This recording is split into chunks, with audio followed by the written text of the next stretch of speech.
Hello friends, welcome back to this channel. दोस्तों, इस video के अंदर हम वोडाफोन आइडिया के लिए बातचीत करेंगे, लेकिन उससे पहले आप लोगों से दो रिक्वेस्ट करना चाहूँगा। पहली रिक्वेस्ट, अगर आप चैनल को फर्स्ट टाइम देख रहे हैं, मेक श्योर कि सब्सक्राइब करके बेल आइकन को हिट कर लीजिए दोस्तों, ताकि उससे आपको वीडियोज़ की नोटिफिकेशन मिलती रहे। और डीमेट या ट्रेडिंग अकाउंट के लिए डिस्क्रिप्शन बॉक्स में लिंक चेक कर सकते हैं। दोस्तों, वोडाफोन आइडिया का स्टॉक प्राइस अगर हम लास्ट ट्रेडिंग सेशन में देखें तो 9.90 पे ओपन हुआ, 9.70 का लो और 10.00 का high. 13 crore 49 lakh volumes NSC पे ट्रेड किया गया। मार्केट कैप 31,500 करोड़ रुपए के आसपास है। डिलीवरी परसेंटेज हम लास्ट ट्रेडिंग सेशन में देखें तो 25 अप्रैल को 23.4% की डिलीवरी। अब दोस्तों, सीधे मैं मुद्दे की तरफ आप लोगों को लेके आऊँगा, क्योंकि मुझे बातें करनी है और इसीलिए मैं थोड़ा जल्दी में ये सब चीज़ें कवर किया। देखिए, चलिए बात करते हैं।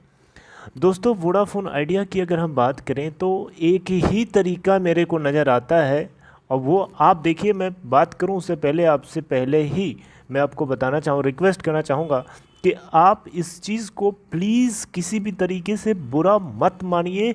जो चीज़ मैं आपसे डिस्कस कर रहा हूँ वो मुझे लगता है वो मैं डिस्कस कर रहा हूँ, जो कि ज़रूरी नहीं है कि ऐसा हो भी सकता है, नहीं भी हो सकता है। आप लोगों को क्या लगता है, इस पॉइंट ऑफ व्यू के रिस्पेक्ट में आप कमेंट बॉक्स में ज़रूर बता सकते हैं, लेकिन आप इस चीज़ को बुरा मानने की ज़रूरत नहीं है। जो रियलिटी मुझे दिखती है वही मैं आपसे चर्चा करना चाहता हूँ। मैं तो चाहूँगा कि सब कुछ अच्छा हो।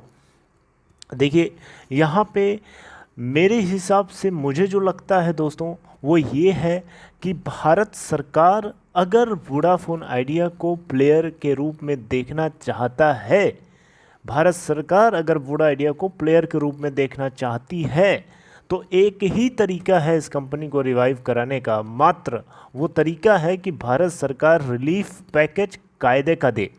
रिलीफ पैकेज 4 साल का जो मॉरेटोरियम टाइम दिया है, उससे इस कंपनी को कोई फ़ायदा नहीं देने वाला, कोई फ़ायदा नहीं होने वाला है, क्योंकि कंपनी फंड रेज तब तक नहीं कर सकती है जब तक कि उसके डेट का, उसके 2 लाख करोड़ रुपए से ज़्यादा का जो कर्जा उसकी खोपड़ी पर लदा हुआ है, जब तक उसका मैनेजमेंट नहीं होता है, तब तक इस कंपनी के अंदर कोई एक फूटी कौड़ी नहीं डालने वाला। आप सड़क पे चलते हो, आपके हाथ से अगर 1 रुपये का सिक्का अगर गलती से गिर जाता है और तुरंत सामने नहीं देखने पे मिलता है, तो आप ढूंढते हो कि नहीं ढूंढते हो? उसे 4 बार 5 मिनट लगा के आप ढूंढते हो ना, क्योंकि आपके हाथ से 1 रुपये का सिक्का अगर मिस हो जाता है, गिर जाता है, तो आपसे बर्दाश्त नहीं होता है। आपको लगता है यार मेरे हाथ से 1 रुपया गिर गया, क्योंकि आप वो 1 रुपया मेहनत से कमाए होते हो और आप उसको ईजिली नहीं लूज़ करना चाहते हो, राइट? उसी तरीके से अगर इसकी खोपड़ी पे 2 लाख करोड़ रुपए से ज़्यादा का अगर कर्जा लदा हुआ है, तो कोई भी बेवकूफ़ है, कोई पागल है, कोई क्या नॉनसेंस है, किसी के पास दिमाग नहीं है, कोई क्या किसी की मत मारी गई है कि कोई इस कंपनी के अंदर 10,000 करोड़ रुपए डालेगा? क्यों डालेगा यार, क्यों डालेगा, जब तक कि आप इस कंपनी का कर्जा जब मैनेज नहीं होता है। तो इस चीज़ के रिस्पेक्ट में मैंने एनालाइज़ किया, तो मुझे एक ही चीज़ पता चलती है, जो इस कंपनी को रॉकेट अगर बनाना होगा तो बना सकती है। वो क्या है? वो यही है कि भारत सरकार अगर इस कंपनी को किसी भी तरीके से प्लेयर के रूप में देखना चाहती है टेलीकॉम सेक्टर के अंदर, तो किसी भी तरीके से इस कंपनी के डेट के लिए कुछ न कुछ लेके आना होगा। 36% की हिस्सेदारी भारत सरकार क्यों लेगी? क्या लेके करेगी? सरकार को क्या मिलेगा उससे? सरकार एक कंपनी तो चला नहीं पा रही है, दूसरी कंपनी लेके करेगी क्या सरकार? और सरकार के ऊपर लोग प्रेशराइज भी कर रहे हैं कि आप 36% हिस्सेदारी उस कंपनी में लेने जा रहे हैं जो लॉस मेकिंग ऑलरेडी। तो आप ये क्या कर रहे हैं?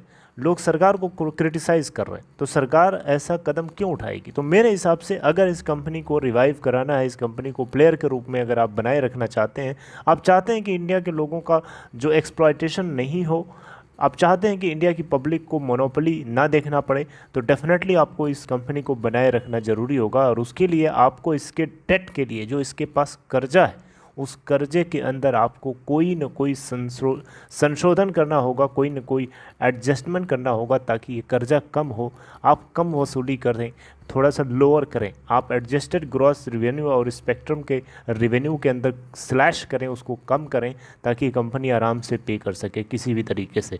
जेब में पैसा नहीं है फिर भी कंपनी से आप वसूलने के लिए नॉनसेंस तरीके से आप डिमांड कर रहे हैं 2 लाख करोड़, और कर्जा आप बढ़ा रहे हैं, कर्जा 2 का 4 लाख करोड़ भी हो जाएगा, फिर क्या करोगे? डेट रिकवरी ट्रिब्यूनल या एनसीएलटी के अंदर लेके जाओगे इस कंपनी को, क्या मिलेगा आपको? अल्टीमेटली आप ताली बजा के रह जाओगे, आपको मिलेगा कुछ नहीं। एनसीएलटी के अंदर लेके जाओगे, आपको मिलेगा भाई 10,000 5,000 करोड़ रुपए, जबकि आपको डिमांड है 2 लाख करोड़ रुपए, तो फिर अल्टीमेटली आपको मिलना ज़ीरो ही है, क्योंकि बैंक्स भी हैं, बाकी सब चीज़ें हैं, तो ज़ीरो ही मिलना है। तो ज़ीरो मिले उससे अच्छा है यार, कुछ समझदारी दिखाओ, थोड़ा सा कुछ तो मिल जाए। ज़ीरो से बहुत ही ज़्यादा कंपनी दे सकती है, लेकिन आप टाइम देने की जगह पे आप रिलीफ पैकेज ढंग का दीजिए। अदरवाइज़ भैया इस कंपनी के अंदर कुछ नहीं हो सकता।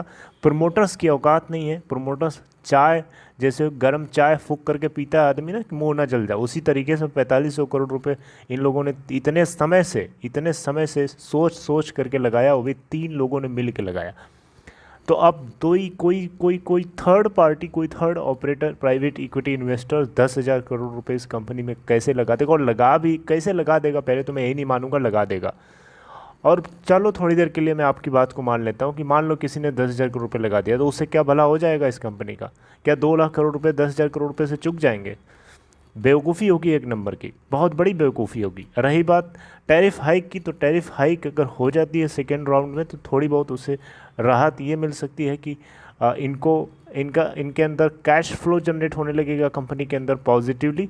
लेकिन वो उस पर भी एक बहुत ही बड़ा क्वेश्चन मार्क है कि अगर second round of tariff hike हो भी जाती है, तो क्या इनके सब्सक्राइबर्स क्या इरोड नहीं होंगे?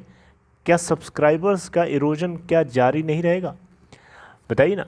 सब्सक्राइबर्स का इरोजन जारी रहेगा, प्लस लोग सिम यूज़ करना ही बंद करने लगेंगे, क्योंकि माना कि एक नेसेसरी आइटम है, नेसेसरी सर्विस है, इसके बावजूद भी अगर एक्सप्लॉयटेशन होगा तो लोग परेशान हो जाएंगे। लोग तंग हो चुके हैं ऑलरेडी यार, आप लोग तंग हो चुके हैं। ओके, तो second round of tariff hike ठीक है, लेकिन लोअर एंड के जो कस्टमर्स हैं उन लोगों को ये चीज़ बिल्कुल भी डाइजेस्ट नहीं हो रही है और उनकी क्षमता से बाहर है। ये कंपनियों को ये बात समझना पड़ेगा।